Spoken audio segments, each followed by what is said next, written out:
Right, this is a bit of a sort of after Telford thing. Just had Telford on the weekend. It's midweek now. Sorry if the lighting's a bit odd. I'm struggling to get it correct in here, but I'm sure you can work with it. So I've got a few things to go through here. And before we crack into Telford, I'll just mention this one. This was just picked up by a friend for me today. And this is in Smiths at the minute, and I was just sort of highlighting it because it might be of interest if anyone likes the early jet stuff. I mean, just to show you, sort of on the 262, there's lots of pullouts here. So for instance, you've got a nice breakdown there on the 262, and then on the other side you've got some nice profiles.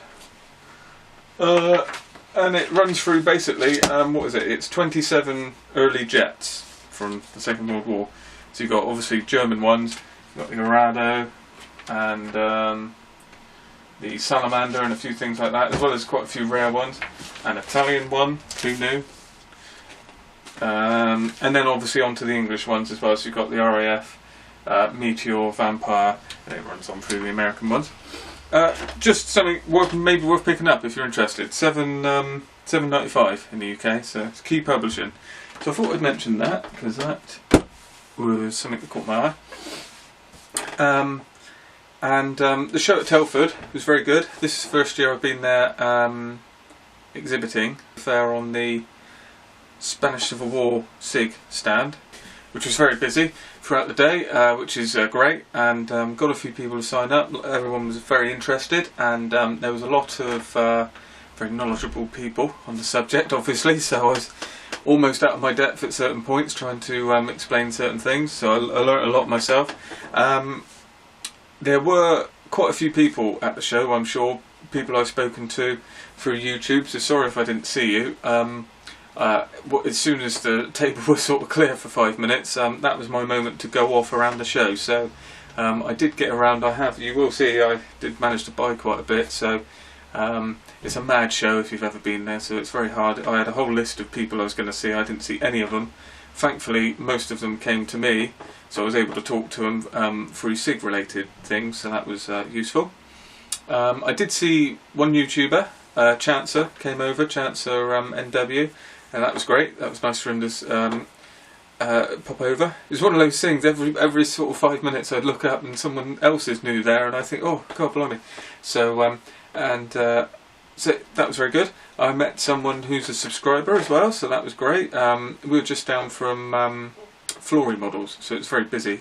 I'm a member of Flory Models as well. I didn't bother going over and seeing the guys. It was sort of wore off a little bit being sat next to them. You could see how many people were going there all the time, and I wasn't really didn't really feel like I needed to go over there and see them, if you know what I mean. I'd walked past them however many times I've met them before, so that was a hive of activity. And we were in a little run there with my local club, another SIG that's part of the club, and another one next to me as well, so there was a whole row of us, so it was quite a communal thing throughout the weekend, so that was good.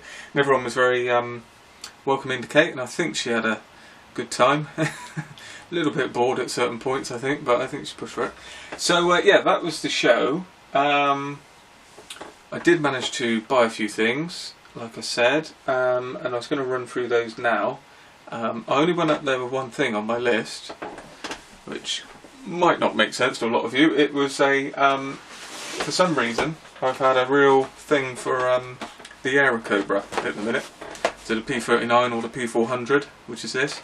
And Edward do one. This is the original boxing, funny enough. From 2000 is when they started. So I had a look at Edward. It's great their stand being there, but they don't do any discounts. The discounts were a little bit hard to find across the show. You'll see that pretty much everything I've bought here came from one place, because it was very good prices. I'm sort of driven by that. But I did find this on one of the second-hand stores. It actually fallen down the back, and it was one of the last kits I looked at, and I'd sort of given up hope. So this is pretty much a Profit Pack edition, but it's how they did it in the 2000s. So it's got masks. But they're the old vinyl type, so there's a sort of grey colour. they're perfectly fine. They're just not like the new sort of Tamiya tape that they use. So it's that type. There's no etch, so there's no harnesses or anything like that. But you've got everything else, so that's quite useful.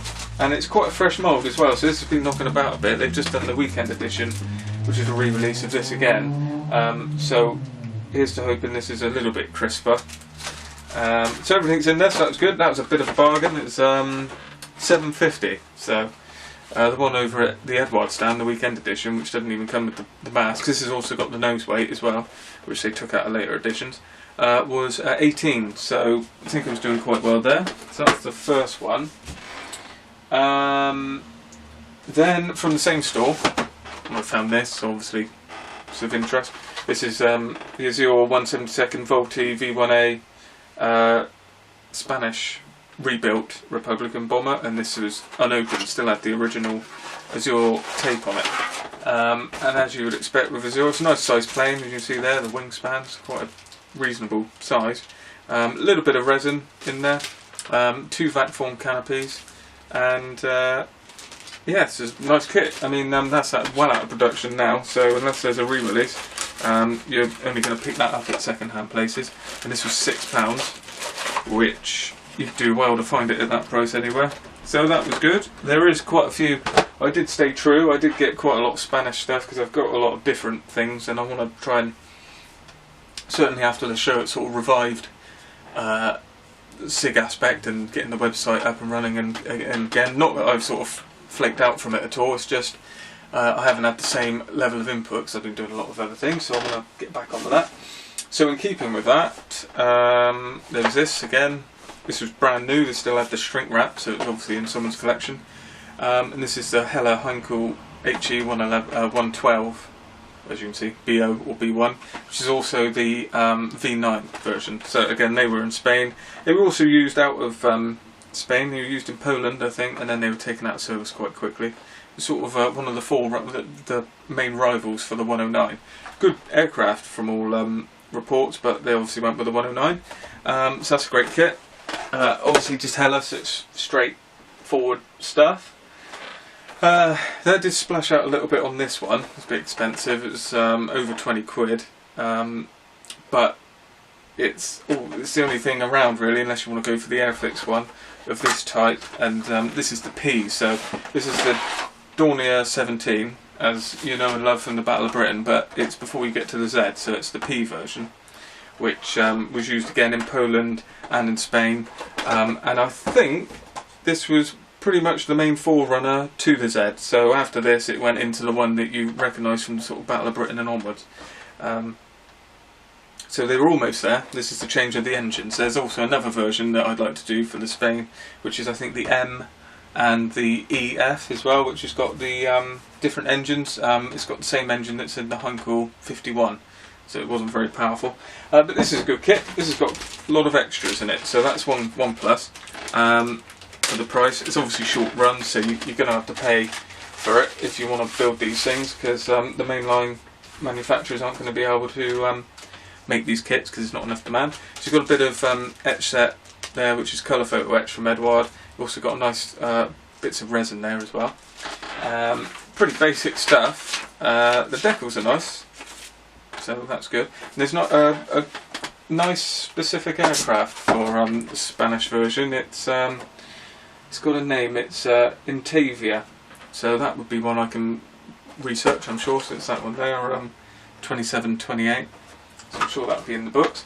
And as you can see, basic, there's the instructions. So the size of this kit is 11 stages, so that's going to be a little bit trying in places. And I spoke to a few guys on the SIG table, and they did say it is a little bit trying in places. So it will go nicely again alongside the Heinkel 111 from Rodin that I've got, which is equally a nice kit, so I've heard. So there's nothing if it's not a challenge modelling. So that is the end of the Spanish ones. Revell BF109 G10, 1/32. Cracking kit, £12, models for sale. It was the seller. It's a show discount because on their website it's sort of £18–19. Everywhere else it's about 20 quid. So very happy to pick that one up, and looking forward to building that one. I think I'm going to do that one straight out the box for 12 quid. I might chuck a photo etch set into the cockpit. I would need a swastika for the tail, it being Revel, and I would also need some harnesses because I think there are decals in this which ain't going to cut it at 1/32. But apart from that, I mean, you couldn't ask for more, so that's good. Also from Models for Sale is Revel 1/35 ICM reboxing. So it's a cracking kit, this Opel Blitz, which I don't think they've got the license. I don't think ICM nor Revel have got it, but it does say Opel Blitz on the front of the kit, so we know what we're dealing with. It's probably one of the most iconic trucks you're ever likely to come across. It's a bit, you could be sort of shocked to see that it's just 2 sprues, but I've looked online and I know this kit, and rest assured it's absolutely full of detail.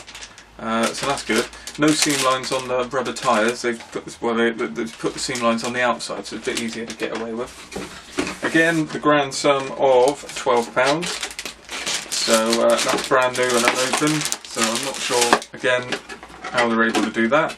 This will be going on the in Spanish markings, so I'm just going to do a little bit of research on that. This Legion Condor, so ground forces. So I want to build that up because no one's really doing ground forces when it comes to Spanish Civil War. There's a few SIGs I saw at Telford that are covering it, so the Mediterranean SIG have it in their remit, and so do Between the Wars and the Italian SIG as well. But it's all planes, and it's all very focused on planes, and obviously it's the main part of the Spanish Civil War, but there was an awful lot going on the ground, so I want to cover that. And also want to do the naval aspect, which I've mentioned with the Graf-Spee. So I think I'm sort of unique there, and if any of them are ever doing Spanish themes at Telford, then there's plenty of the ground war to go into. So I'd be quite happy to crack on with tanks. That's fine. And then speaking of tanks, again, models for hobbies. Models for sale. Sorry, this one was £17. So again. You can't argue with that. This is sort of what I want to get back to. This is what I started on. I've mentioned this. I do like armour, and the main problem for me with armour is I know what's wrong with these things. So I know, like, when you get the Tamiya kits and you've got rubber tracks, I like to change the tracks out. I like to put a metal barrel in. I like to do these things like that. And it starts getting quite expensive, especially when the base kit's sort of 30–40 quid, and then you're into 70 quid before you know it with metal tracks. So that's why I've gone out of it a little bit. But again, 17 quid there. The tracks in this are absolutely fine. So hollow guide horns, perfect to use out of the box. Nice hollowed out gun barrel as well, because it's a bit of a newer technology.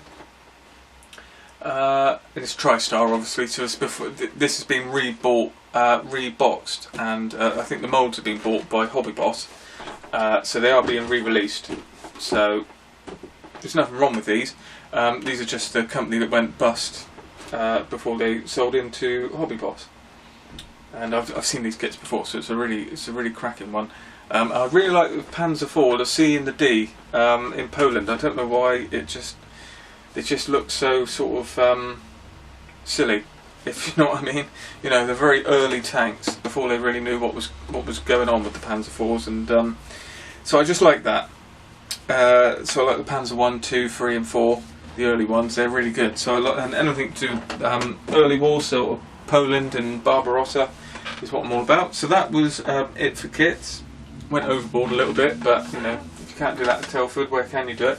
And I also got this, which I've been looking for. This is a CMK resin saws. It's a razor saw, so I haven't been able to find this too easily on the internet in the UK. There's quite a lot of sellers in America and in the Czech in Europe, but there's no one in England that I could find. You could just get the blades, so snap that up. And yeah, I think that was it. So it was a very good show. I did, like I said, met quite a few people. Airfix did come over, which caught me out. It was sort of at the end of the day. It had been a very long day, and they wanted me to do a piece of camera, and they stuck the camera in my face, and I got a bit nervous, which was a bit ironic, sat here doing this. But that only lasted a few minutes, but it was a bit of a shaky old time. I think that got cut. But I did see we got an Instagram post out of it, so that was, they were focused on the 1/72 Stuka. So there's a little bit of exposure there, which is good, which is always great. Yeah, and that's it. I did pick up some stuff from Hannants just for builds that are coming, so it's a few etch sets here and there. They were doing 10% off. There's nothing really spectacular. You'll see that as I come to do the builds. So this is really the update for November and the debrief of Telford and what I've had in. Now, after getting back and having a look through, and we had a bit of a clear out here on Monday because we had Monday off, me and the girlfriend, I think we've come to the conclusion I've got plenty of kits, so I don't intend to be buying anymore, but I do intend to be making quite a few, so I will be pushing through, and that leads me to the next one. After having quite a lot of thought, the Focke-Wulf 190 I think has gone down quite well. I'm pretty pleased with that build. I think that's the best build I've done so far, certainly for aircraft. It was nice to get that one on film. So to follow on the back of that one, I was going to go multi-engined now. So still Luftwaffe, but this is something that's been bugging me a little bit in the stash because I bought this at the Telford 2016, so I can't have it sitting there any longer. Desperate to build it, so I don't know why I like this aircraft so much, but it really does sort of strike a chord with me.